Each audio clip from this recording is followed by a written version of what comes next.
რაც უფრო მეტი საქმე გაქვს და რაც უფრო მეტი მოვალეობები გაქვს, მით უფრო მეტად უნდა გამონახო დრო საკუთარი თავისთვის და მით უფრო მეტი დრო უნდა დაუთმო დასვენებას. იმიტომ რომ შენ გაქვს ძალიან დიდი პასუხისმგებლობა, ამიტომ შენთვის ძალიან მნიშვნელოვანი არის იყო ფორმაში, იყო დასვენებული, იყო კარგ ხასიათზე.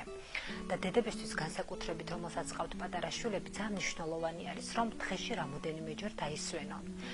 გამონახონ ამისთვის 5 წუთი, თუ მეტი იქნება, რა თქმა უნდა, უკეთესი.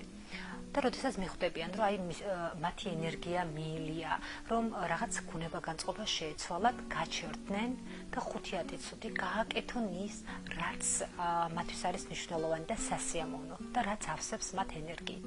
ეს შეიძლება იყოს ფინჯანი ყავა, სასიამოვნო მუსიკის მოსმენა, უბრალოდ საწოლზე წამოწოლა და დასვენება.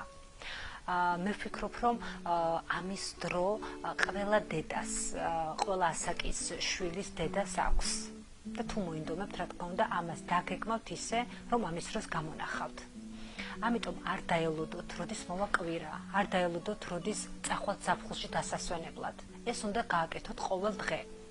პირადად მე დღეში მინიმუმ 3-ჯერ მაინც ვაკეთებ პაუზას და 3-ჯერ მაინც ვივსები ენერგიით და ეს საშუალებას მაძლევს, რომ მიუხედავად იმისა, რომ მყავს 3 შვილი, მიუხედავად იმისა, რომ მაქვს ჩემი საქმე, დღის ბოლოს ვიყო ენერგიული და ხალისიანი დედა.